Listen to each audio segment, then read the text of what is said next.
ರುದ್ರಭೂಮಿಗಳು ಏನು ಸ್ಮಶಾನಗಳು, ಆ ಜಾಗಗಳು, ಮತ್ತು ಶಾಲಾ ಕಾಲೇಜುಗಳು, ಅನೇಕಾರು ಹೋಟ್ಲುಗಳು, ಇವೆಲ್ಲವನ್ನು ನಾವು ನೋಡ್ತಾ ಇದ್ದೀವಿ. ಇವತ್ತು ಅವೆಲ್ಲವನ್ನು ರಕ್ಷಣೆ ಮಾಡಲಿಕ್ಕೆ ಭಾರತೀಯ ಜನತಾ ಪಾರ್ಟಿ ವಿಶೇಷವಾಗಿ 3 ತಂಡಗಳ ಮೂಲಕ ಒಂದು ಕಡೆ ಅಧ್ಯಕ್ಷರ ನೇತೃತ್ವದಲ್ಲಿ, ಇನ್ನೊಂದು ಕಡೆ ವಿರೋಧ ಪಕ್ಷದ ನಾಯಕರಾಗಿರ್ತಕ್ಕಂಥ ಆರ್ ಅಶೋಕ್ ಅವರ ನೇತೃತ್ವದಲ್ಲಿ, ಇನ್ನೊಂದು ಕಡೆ ಮೇಲ್ಮನೆಯ ವಿರೋಧ ಪಕ್ಷದ ನಾಯಕರಾಗಿರ್ತಕ್ಕಂಥ ಛಲವಾದಿ ನಾರಾಯಣಸ್ವಾಮಿ ಅವರ ನೇತೃತ್ವದಲ್ಲಿ 3 ತಂಡಗಳಾಗಿ ಇಡೀ ರಾಜ್ಯವನ್ನು ಪ್ರವಾಸ ಮಾಡಲಿಕ್ಕೆ ಹೊರಟಿದ್ದಾರೆ.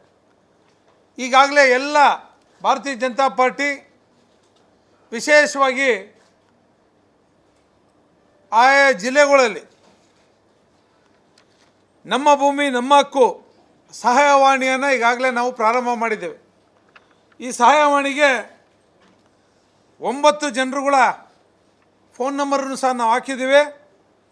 ಮೊದಲನೇದಾಗಿ ನಮ್ಮ ವಕೀಲರಾಗಿರ್ತಕ್ಕಂಥ ರುದ್ರಮೂರ್ತಿಯವರು, ಗೋಕುಲ್ ಗೋವರ್ಧನ್ ಅವರು ವಕೀಲರು, ಹೇಮಂತ್ ಅಂತೇಳಿ ಅವರು ಸಹ ವಕೀಲರು, ನಮ್ಮ ಹೇಮಾ ನಂದೀಶ್ ಅವರು ನಮ್ಮ ನಗರದ ಉಪಾಧ್ಯಕ್ಷರು, ಅವ್ರನ್ನೂ ಸಹ ಹಾಕಿದ್ದೀವಿ.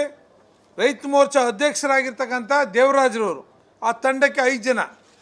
ಅದಾದ ನಂತರದ ಸಾಲದ ಅಂಥೇಳಿ ನಾನು ನಗರದ ಅಧ್ಯಕ್ಷನಾಗಿ ನಾಗೇಂದ್ರ ಮತ್ತು ಗಿರಿಧರ್, ನಮ್ಮ ಜನರಲ್ ಸೆಕ್ರೆಟರಿಗಳಿರ್ತಕ್ಕಂಥ ಗಿರಿಧರ್ ಅವರು, ರಘುರವರು, ಮಹೇಶ್ ಅವರು, ಇಷ್ಟು ಜನರು ಸಹ ಈ ಸಹಾಯವಾಣಿನಲ್ಲಿ ಸಾರ್ವಜನಿಕರಿಗೆ ಈ ಸಹಾಯವಾಣಿಯನ್ನು ಮಾಡಿದ್ದೇವೆ. ಏನಾದರೂ ನಿಮ್ಮ ಜಮೀನು ನಿಮ್ಮ RTC ಬದಲಾವಣೆ ಆಗಿದ್ದರೆ, ನಿಮಗೇನಾದರೂ ಉಪಮಂಡಳಿಯಿಂದ ಸಮಸ್ಯೆ ಆಗಿದ್ದರೆ ದಯಮಾಡಿ ಸಹಾಯವಾಣಿಗೆ ಕರೆ ಮಾಡ್ಬೋದು.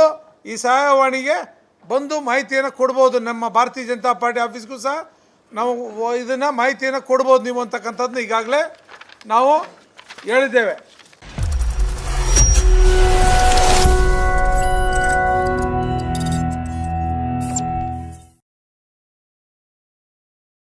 ನೀವು ಗಿರವಿ ಇಟ್ಟು ಬಿಡಿಸ್ಕೊಳಕ್ಕಾಗ್ದಿರೋ ಆಭರಣನ STJ ಗೋಲ್ಡ್ ಕಂಪನಿಯವರು ಬಿಡಿಸಿ ಮಾರುಕಟ್ಟೆಗಿಂತ ಅಧಿಕ ಬೆಲೆಗೆ ತಗೋತಿದ್ದಾರೆ.